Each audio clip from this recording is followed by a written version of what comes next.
Welcome everyone to episode 1 of Incandescence Basics of Starcraft 2. As you can see, I'm playing against an easy computer for this, which will give me the leeway to sit and chat instead of fighting for my own survival.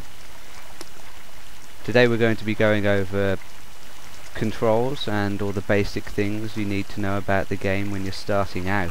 So if you already know all this, bear with me. I'll start off with this is the cursor, obviously, and moving the screen around. Simply move the cursor in the direction you are after. There is also at the bottom here a minimap which contains everything you can see, which is light, everything you can't see but have seen, darker, and everything you haven't yet seen this game but you know is there, very dark.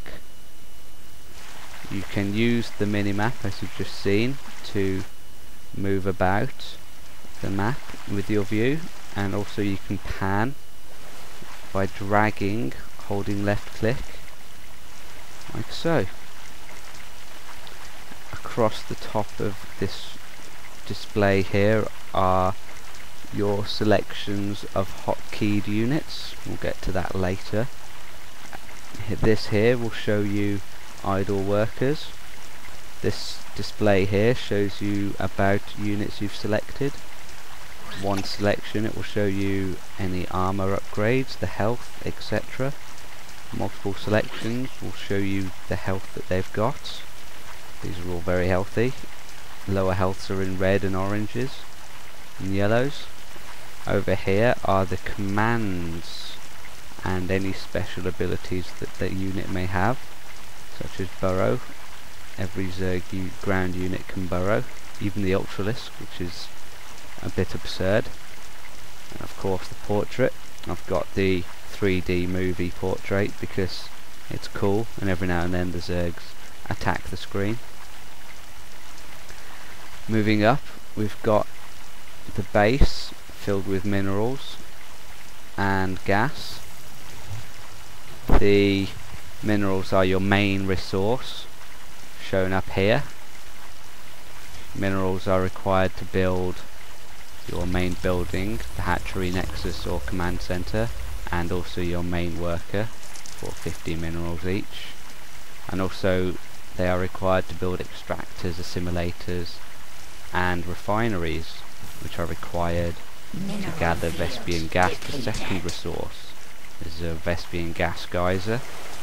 I will demonstrate by taking a drone. My worker, selecting an extractor, cannot be placed anywhere except on a Vespian gas geyser. The third resource is supplies for the Zerg, that is overlords.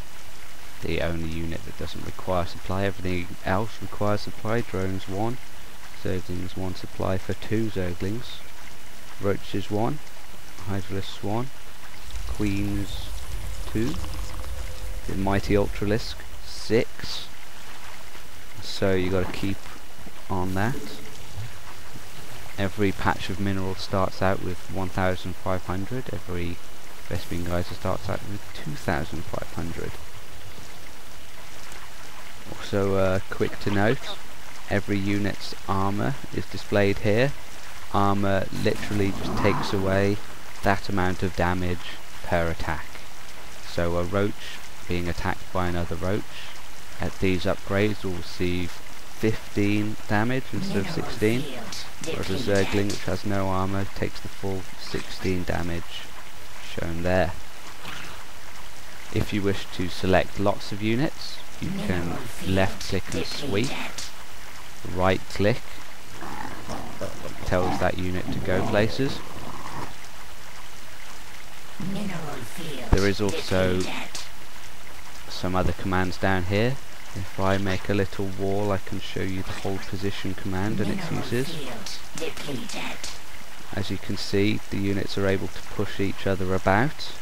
If I press the hold position command here and attempt to push the units out of the way, It doesn't happen. So you can create a wall that way. If I then take them, put them on the stop command, you can again push through. And of course the enemy units can do this as well. So if you wish to block enemy units, use the hold position command. There's also the patrol command, which will have a unit cycling between points and attacking anything on its path. Or the attack command. The attack command can be used to attack anything as the unit travels to one location, or to attack specific potential targets. Of course, just right clicking on these targets will suffice. However, it's important to note that if you right click on an area, the roach will not attack any unit will not attack any enemy units it encounters. However, if you press the attack key, it will then attack units it encounters as it travels to that location, unless it however dies en route. If you wish to retreat, just right click.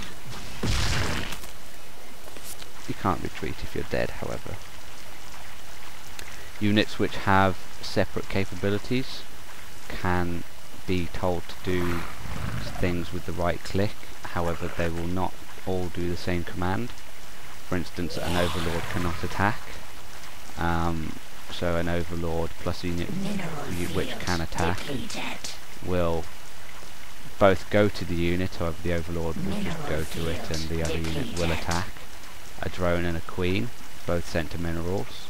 The queen will just go to the minerals, whereas the drone will go to mine. We will then move on to hotkeys. There are a number of hotkey setups available in the menu. I use the standard hotkey setup because back in my day on Starcraft 1 that was all that was available. But there is, interestingly, a grid setup which I'd like to talk about, because I recommend the grid setup. It's very intuitive. This command set down here is grid-like, and each key is assigned correspondingly to your keyboard. So this will be Q, this will be A, and this will be Z. This will be X, S, and W, etc. And then something with a completely different set of commands. The keys are the same, so all you have to be aware of for the command is the location of the command in the menu. For instance, we'll go with X here and then S. You don't have to know specifically what the command for a Nidus network is, merely that it is in this location, which is S. I'm under attack, not a problem. So I'll just go back into the standard hotkey layout because I haven't got round to learning to use the grid hotkey layout yet. We'll move on to the keyboard shortcuts for things. I'll start out with the backspace key. I'll start up a new base for an example in this. That's a new base. Using the backspace key you can cycle through your main base buildings, hatchery, command center,